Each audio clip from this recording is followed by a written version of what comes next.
सोचो आपने जो वोट दिया है, क्या वो सही जगह पे जा रहा है? आपका एक-एक वोट जो आपके फ्यूचर को डिसाइड करता है, क्या वो चोरी हो रहा है? आज हम इस बात की तह तक जाएँगे। देखिए, किसी भी जिंदा लोकतंत्र की नींव उसकी चुनावी प्रक्रिया की अखंडता पर होती है। वन पर्सन वन वोट सिर्फ ये एक स्लोगन नहीं है, ये वादा है जो हर इंसान कंट्री में रह रहा है, उसकी सिक्योरिटी को इंश्योर करता है। और जब इस प्रक्रिया की इम्पार्शियलिटी पर सवाल उठता है तो सिर्फ एक पॉलिटिकल डिबेट नहीं रहता है, ये एक सरकार की लेजिटिमेटी और लोकतंत्र व्यवस्था पर पब्लिक ट्रस्ट को चैलेंज करता है। अगर आप लोग वोटिंग सिस्टम पर ट्रस्ट खो देते हैं तो ये लोकतंत्र के लिए एक गहरा संकट हो सकता है। 7 अगस्त 2025 को राहुल गांधी ने एक प्रेस कॉन्फ्रेंस किया जिसने पूरे देश में हलचल मचा दी। उन्होंने क्लेम किया 48 लोकसभा कॉन्स्टिट्यूएंसी जहां पर कांग्रेस बहुत ही लेस मार्जिन वोटों से हारी है, वहां पे वोट चोरी एक कॉमन मैकेनिज्म था जो यूज हुआ था। उन्होंने आरोप लगाया है कि इलेक्शन कमीशन ऑफ इंडिया और रूलिंग पार्टी ने मिलकर ये फ्रॉड किया है। हिंदुस्तान में इलेक्शन कमीशन और बीजेपी मिलकर इलेक्शन चोरी कर रहे हैं। ये पूरा का पूरा सबूत ब्लैक एंड व्हाइट में आज हमने आपको दिया है। इन आरोपों के तुरंत बाद इलेक्शन कमीशन रिस्पॉन्ड करती है और ये जो भी फ्रॉड के आरोप लगे हैं उन्हें निराधार कह देती है, जिसके बाद एक बहुत बड़ा पॉलिटिकल इशू हमारे कंट्री में स्टार्ट हो गया था। जैसे कि हम एग्जांपल लेते हैं माधवपुरा का। राहुल गांधी का जो पूरा कॉन्फ्रेंस था उसका मेन फोकस कर्नाटका के माधवपुरा कॉन्स्टिट्यूंसी का था, जिस पे कांग्रेस के हिसाब से उन्हें 16 सीटें जीतनी थी, बट 16 सीटों की वजह वहां पे उनकी सिर्फ 9 सीटें निकली थी।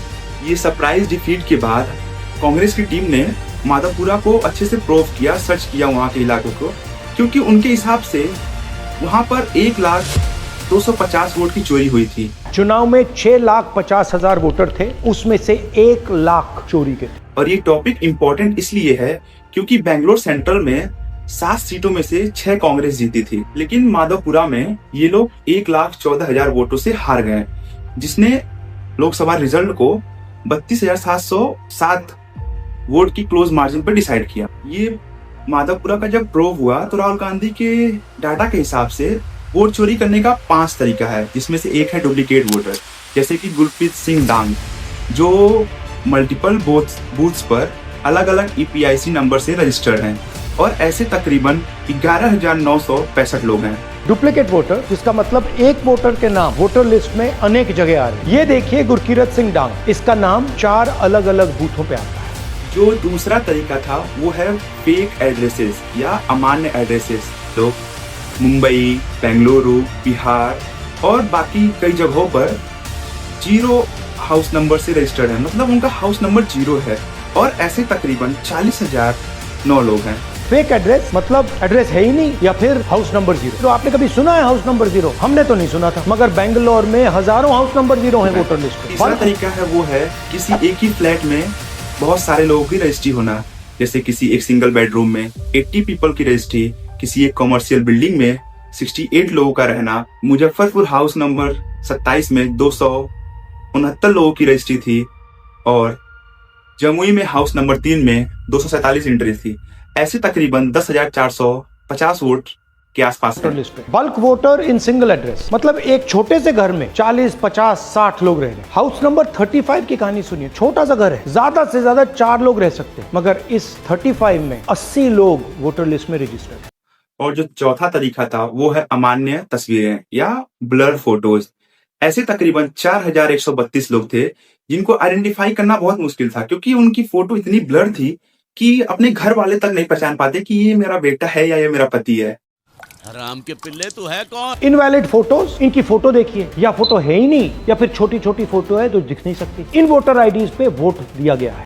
जो आखिरी 5वां तरीका है वो होता है फॉर्म 60 का दुरुपयोग। फॉर्म 16 वो होता है जो अभी न्यू वोटर्स ऐड होते हैं, जैसे हर साल कुछ हजार लोग जो 17 के बाद 18 के होते हैं, 19 के होते हैं, उनको ऐड किया जाता है। ऐसे लोग तकरीबन 33,600 के आसपास लोग थे जिनका एज 89 था, 78 था, 62 था, जिनका एज एक्चुअली में 18 साल, 19 साल, 20 साल होना चाहिए था। तो ये सब कैसे पॉसिबल हुआ आखिर? Misuse of form 6 first time voters के लिए होती है जिनकी एज 18-20 साल की हो। अब मैं आपको बताता हूं शकुन रानी की कहानी। फर्स्ट टाइम वोटर बनी है, 70 साल की आयु है, 2 बार इनका नाम वोटर लिस्ट में आता है और फर्स्ट टाइम वोटर की लिस्ट में आता है। ये फर्स्ट टाइम वोटर हो ही नहीं सकती। तो क्या शकुन रानी जी ने वोट किया या किसी और ने शकुन रानी जी के लिए वोट किया? बेंगलोर की सेंट्रल कॉन्स्टिट्यूंसी में एक टीएनएम की ग्राउंड रिपोर्ट के बाद फ्रॉड एक्सपोज किया, जिसमें एक ही बिल्डिंग में 80 लोगों की नाम रजिस्ट्री थी। राहुल गांधी ने इस बात का जिक्र अपने प्रेस कॉन्फ्रेंस में भी किया। ये प्रॉपर्टी जयराम रेड्डी के नाम पर रजिस्टर्ड है, जिसमें अराउंड 70 लोग रहते हैं जो एक्चुअल में माइग्रेंट्स हैं, बिहार, असम और वेस्ट बंगाल के, जो काम करने आए हुए हैं। जब उनसे पूछा गया तो उन्होंने क्लियर कह दिया कि ये लोग का वोटर लिस्ट में नाम कैसे है उन्हें नहीं पता, और ये जो लिस्ट में नाम है वो एक्चुअल रेसिडेंस यहाँ के नहीं है। वहीं पर एक पुराने टीनेंट नीतीश मंडल करके हैं, जिन्होंने क्लेम किया कि इस बिल्डिंग में कर्नाटका के कोई भी लोकल्स रहते नहीं है, मतलब जो वहां के लोकल्स है, रेसिडेंट्स है, वहां कोई रहता ही नहीं है। तो जब अगर कोई रहता ही नहीं है तो इन लोग का नाम वोटर लिस्ट में आया कैसे आखिर? राहुल गांधी ने यह भी क्लेम किया कि ये किसी एक प्रॉपर्टी या एक स्टेट में सीमित नहीं है, ये मैकेनिज्म का एक हिस्सा है। इनके हिसाब से जो 48 कॉन्स्टिट्यूंसी है जहां पे कांग्रेस बहुत लेस मार्जिन से हारी है, वहां पे सारा हारने का रीजन एक कॉमन चीज है, जो है वोट चोरी। हमने ये रिसर्च सिर्फ एक लोकसभा में, एक विधानसभा सीट में की, मगर मुझमें अब पूरा भरोसा है कि ऐसी 100 से ज्यादा सीटें हैं हिंदुस्तान में। जो यहाँ हुआ है उन सीटों में भी हुआ है। और याद रखिए, अगर बीजेपी को 10-15 सीटें कम आती तो आज नरेंद्र मोदी प्रधानमंत्री नहीं होते, इंडिया गठबंधन की सरकार होती। महाराष्ट्र में एमबीए अलायंस ने भी एक सिमिलर क्लेम किया। वो लोकसभा सीटें हारे लेकिन विधानसभा सीटों में लगभग बहुत सारी सीटें जीत गए। ऐसे ही सिमिलर क्लेम्स कर्नाटका, बंगाल और बिहार में भी ऐसे इर्रेगुलर वोटर लिस्ट की कंप्लेंट्स आई थी। इसके बाद कांग्रेस ने एक पब्लिक पोर्टल लॉन्च किया जहां पे आप कंप्लेंट्स डाल सकते हैं। ये सारी क्लेम्स के बाद राहुल गांधी ने इलेक्शन कमीशन ऑफ इंडिया से फुल ट्रांसपेरेंसी की मांग की, जिसमें उन्होंने मांगा इलेक्टोरल रोल डाटा 10 साल का, फॉर्म 16 जो कि नए वोटर्स को ऐड करता है उसकी पूरी लिस्ट, और पोलिंग बूथ पर सीसीटीवी फुटेज मांगा, जिसका रीजन बाद में आगे चल के इलेक्शन कमीशन ने दिया कि वो अपनी माँ बहनों का फोटोज किसी को दे नहीं सकते हैं। बहुओं, बेटियों सहित किसी भी मतदाता की सीसीटीवी वीडियो चुनाव आयोग को साझा करनी चाहिए। और ये सारी एलिगेशंस के बाद बिहार, एमपी जैसे स्टेट में ये इलेक्शन कमीशन ने अपने पोर्टल्स पे एक्सेस बहुत लिमिटेड कर दी। अगर इतनी ही ट्रांसपेरेंसी है तो डाटा को पब्लिक के साथ शेयर करने में क्या दिक्कत है इलेक्शन कमीशन ऑफ इंडिया को? के बाद इलेक्शन कमीशन ने राहुल गांधी के सारे क्लेम्स को निराधार बताया और बोला कि ये अब केस को सेंसलाइज कर रहे हैं और लोगों को गुमराह करने की कोशिश कर रहे हैं। और इलेक्शन कमीशन ने बोला ये जो भी डाटा प्रोवाइड कर रहे हैं ये सारे बेसलेस हैं। और साथ ही में ईसीआई ने यह भी कहा कि राहुल गांधी अपने सारे क्लेम्स को एक एफिडेविट के थ्रू दें, जिसको राहुल गांधी ने रेफ्यूज कर दिया और बोला मेरा वचन ही मेरा शपथ है। क्योंकि अगर लीगल एंगल से देखा जाए, आईपीसी 191 और 193 के तहत अगर आप गलत एफिडेविट देते हैं तो आपको जेल हो सकती है। तो इनडायरेक्टली ईसीआई ने राहुल गांधी को वार्न किया कि फॉल्स ओथ का रिस्क है। 2018 के एमपी इलेक्शन में इलेक्शन कमीशन ने खुद ही एक्सेप्ट किया था कि फ्लॉज हैं थोड़े से, क्योंकि 24 लाख वोटर लिस्ट में नाम डिलीट किए गए थे, 2.3 लाख आसपास ऐसे फोटोज थे जो ब्लर्ड थे। बिहार में अभी उन्होंने वोटर लिस्ट पीडीएफ फॉर्म में दी ताकि टैक्स मानी ना हो पाए। ये उन्होंने एक एक्सक्यूज दिया क्योंकि सुप्रीम कोर्ट की जजमेंट के हिसाब से इलेक्शन कमीशन को प्राइवेसी प्रोटेक्ट करना जरूरी होता है। ईवीएम और वीवीपैट का जो डाटा होता है वो 45 दिन तक ही स्टोर करना जरूरी, क्योंकि तब तक ही पेटिशन चलता है। उसके बाद ये एक प्रोसीजर होता है डिलीट करना, ना कि एक कॉन्स्पिरेसी है इलेक्शन कमीशन के हिसाब से। मतलब इलेक्शन कमीशन अपने फ्लॉज तो एक्सेप्ट कर रही है, लेकिन साथ ही साथ में प्राइवेसी और लॉ का एक्सक्यूज दे करके ट्रांसपेरेंसी को लिमिट भी कर दे रही है। वोट फॉर डेमोक्रेसी के नाम से एक व्यक्ति ने यह भी क्लेम किया कि 4.6 करोड़ वोट्स जो है कि फेक हैं, मिसमैच हुए हैं, जिसकी वजह से एनडीए को 79 सीट पर फायदे हो सकते हैं। और ये सिर्फ अपोजिशन का नैरेटिव नहीं है, सिविल सोसाइटी और जर्नलिस्ट भी इस टॉपिक पर बात कर रहे हैं। पहले इलेक्शन फ्रॉड का मतलब होता था बूथ कैप्चरिंग, जहाँ पे लोग बूथ कैप्चर कर लेते थे और एक स्पेसिफिक पर्सन जिसको वोट देना होता था सारे वोट उसके नाम पे डाल देते थे, जिसको रोकने के लिए ईवीएम लाया गया था। लेकिन अब एलिगेशंस अलग हैं। लोगों के हिसाब से अब फ्रॉड का मतलब बदल गया है, फ्रॉड का एक्चुअल पैटर्न बदल गया है।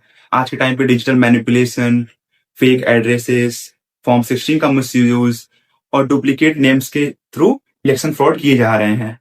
ये रिपोर्ट के मुताबिक इंडिया का डेमोक्रेसी रेट 2014 में 0.62 था, जो घट करके अब 2024 में 0.40 हो गया है। मतलब लोगों का भरोसा इलेक्शन कमीशन से उठ रहा है।